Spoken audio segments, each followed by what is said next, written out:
things I found interesting was, Communitas really deals with the subject of community in the context, or community that's born out of risk, adventure, and how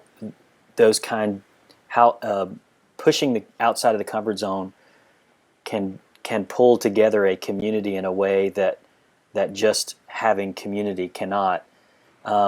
And one of the things that Michael brought up was that in the Faith of Leap, you're dealing really more with how risk and adventure shape our faith, maybe even more so than shape community. Could you talk a little bit about that?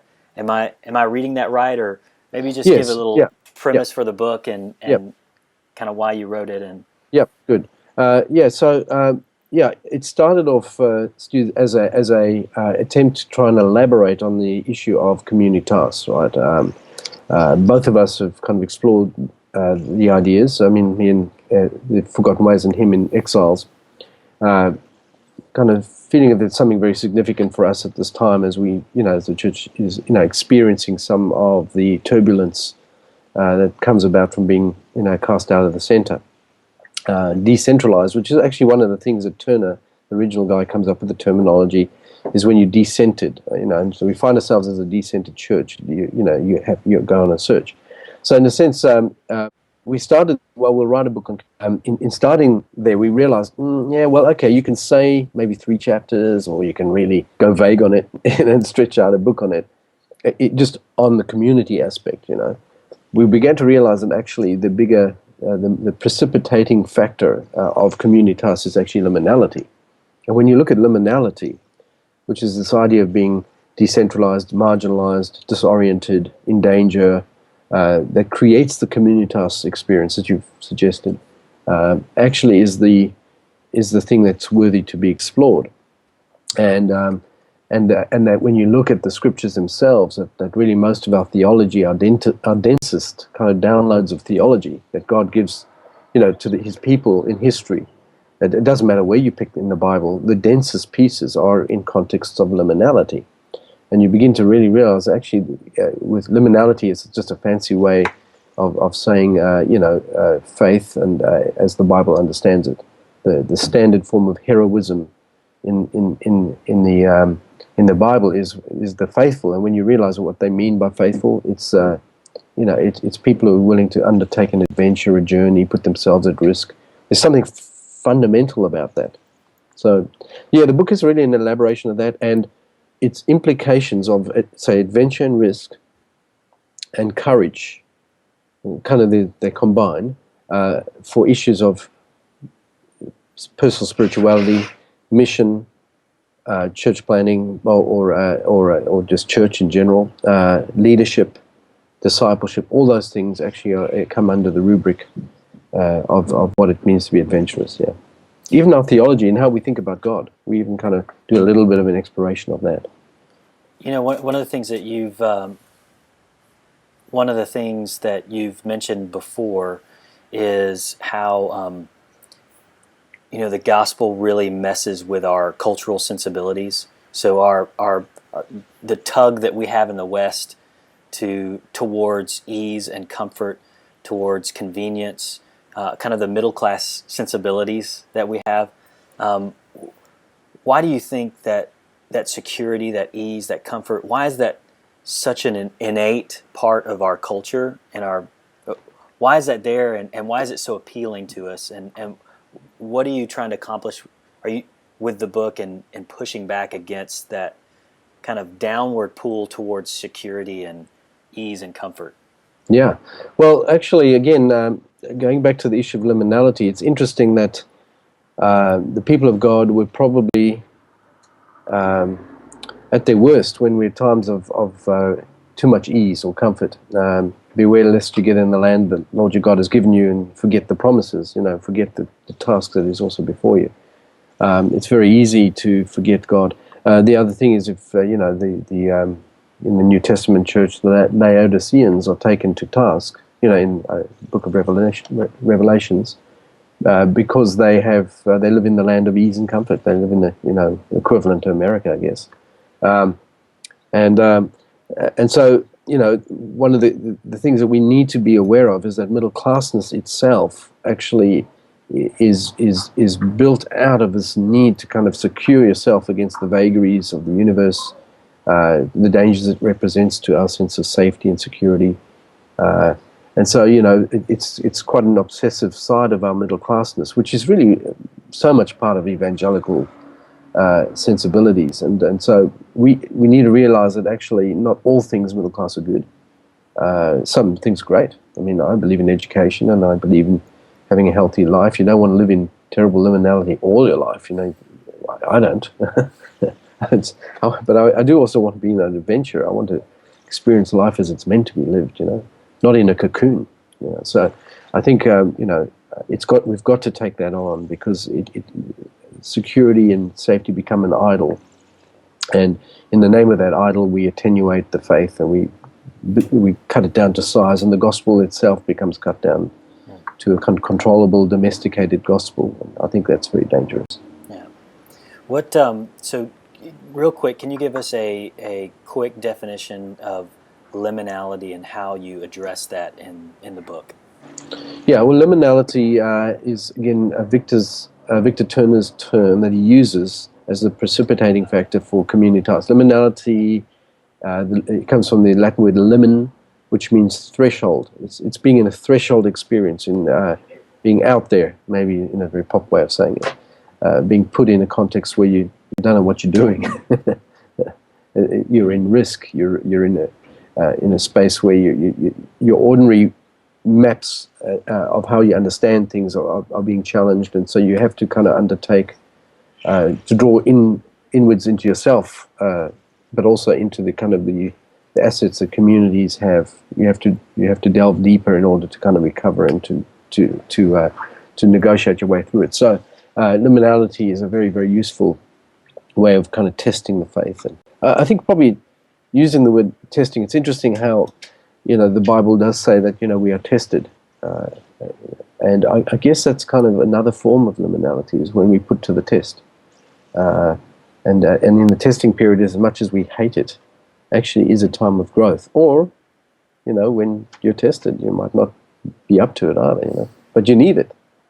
You need those things, otherwise we don't grow. Yeah, that's true. What do you think it means for Christians to experience adventure or risk in their faith?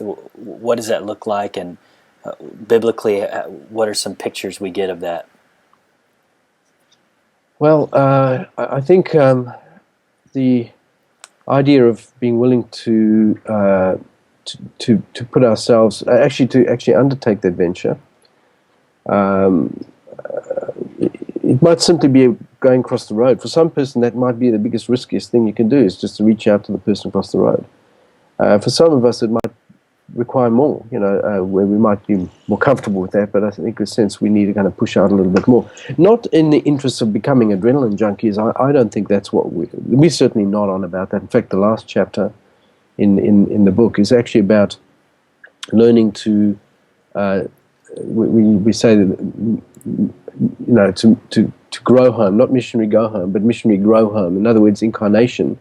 Learning to kind of really abide, could be the riskiest thing that a whole lot of mobile Christians do.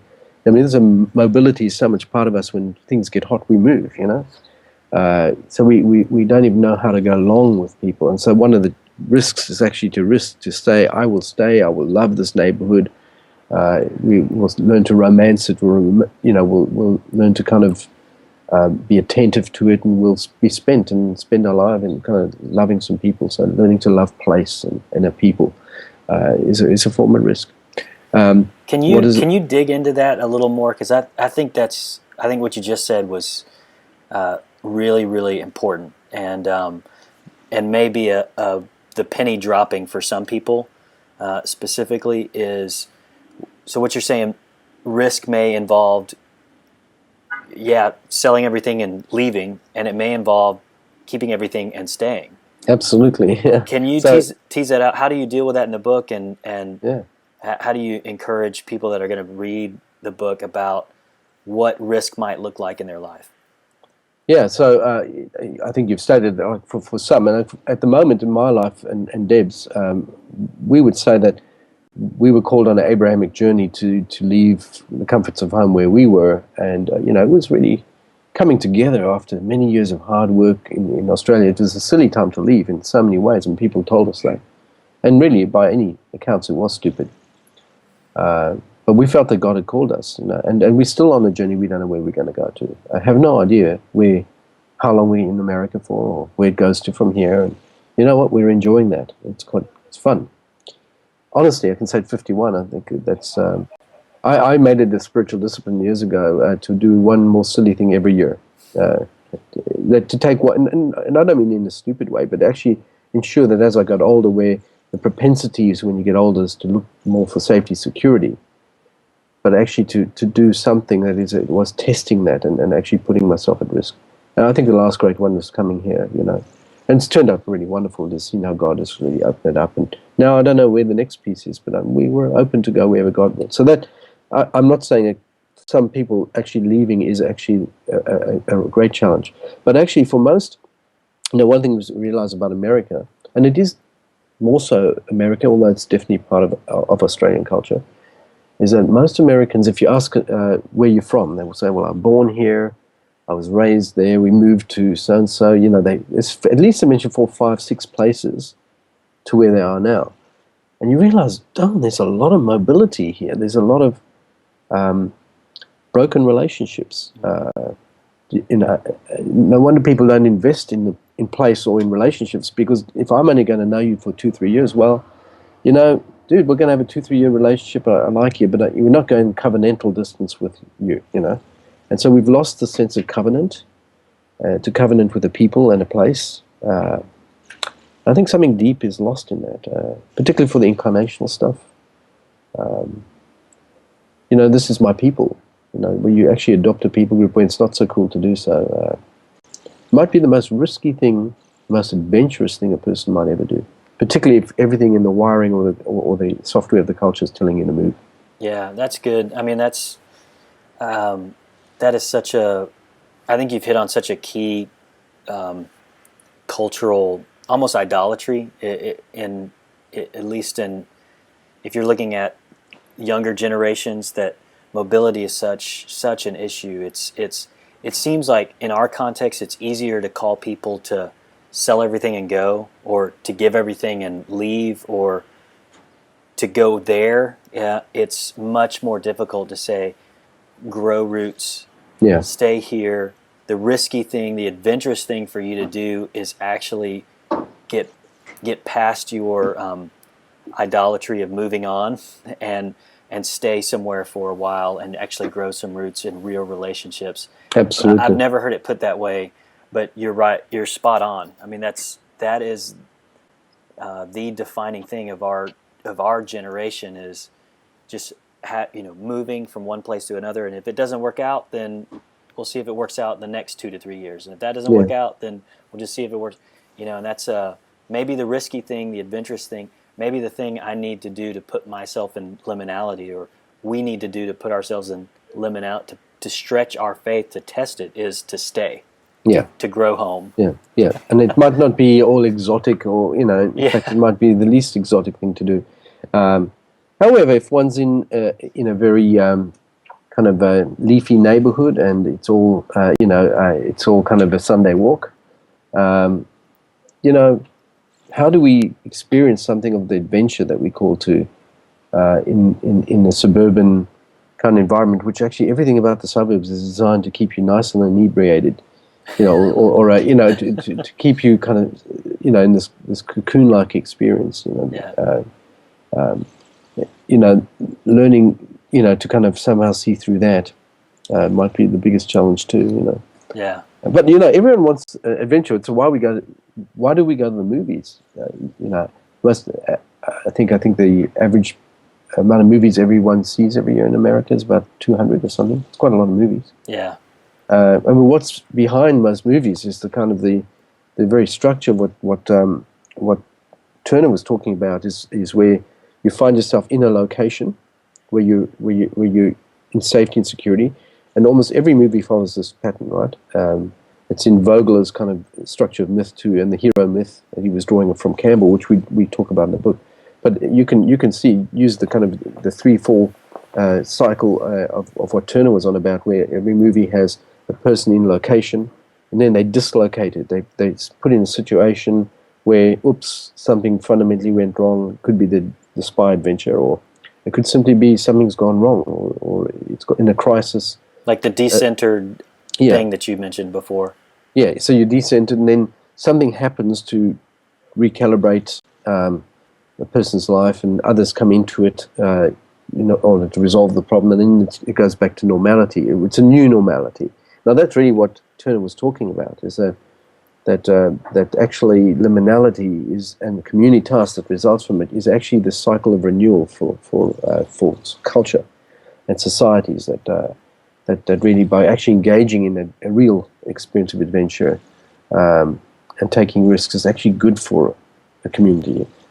One of the chapters is about getting over risk averseness. We're extremely risk averse. And actually, one of the patterns we suggest, it's loss aversion. We fear the loss of things, and in actual fact, the gospel calls us to kind of lose things, for His sake, and but we cling to it. Everything in our culture is these things are very important to us. And we're going to get over loss aversion. If we're not engaged in the mission of God deeply, is there more of a temptation then to find that in other places, like the movies or like anything else? Will we feel? Do we have a void? Do we have a mission-shaped void in our hearts, and we'll fill it with something, with some sort of liminality? Yes. Is that what you're saying? Well, I would say that mission is one of the ways in which we engage in adventure, but there's no doubt that if we're not doing real adventure, we have all false versions in it. I mean, the movies, they're classics on that, and we've been talking about movies. They are like adventure by remote control. We're not in any form of danger. We're living our lives through, constructed individuals and constructed stories without ever taking one ourselves. But, so we experience the fun of it, but we know when we leave the cinema, we're quite safe, So really, I think we are being suckered up, and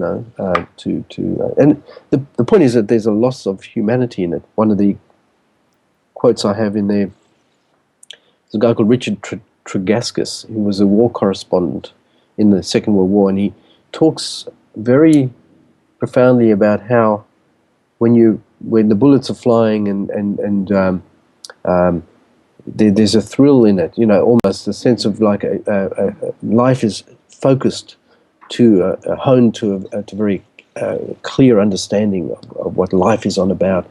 You're not thinking about the next kind of kitchen kind of redo when your life's at risk, and you have to learn to trust people around about you. It's a very clarifying experience, and now you don't want to lionize kind of the horrors of war, but people who have experienced combat know exactly what we're talking about. And to try and find that experience again is very, very hard. A lot of people coming back from wartime experiences actually find normal life quite boring, because in actual fact it is. And you remember the Hurt Locker, the guy living this, what a brilliant movie too. This guy is experiencing stress, I can't imagine how stressful that must be. And yet, he goes back. He leaves his family to go back into that kind of stressful thing where he's more likely going to lose his life, Mm-hmm. Go figure. Yeah.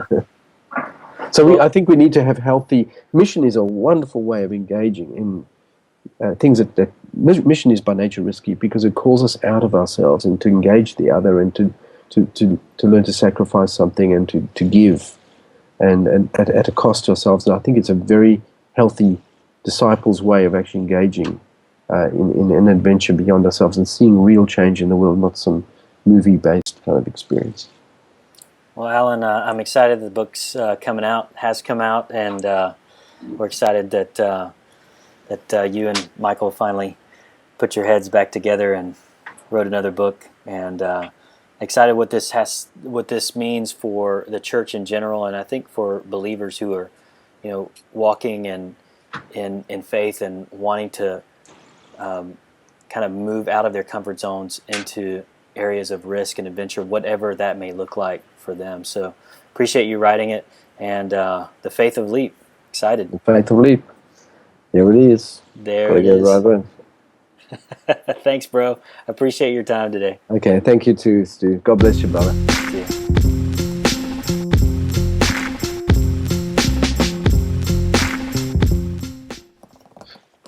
Okay, back. Yeah. And there it is. The faith of leap. There it is. There it is. There she blows. There she blows.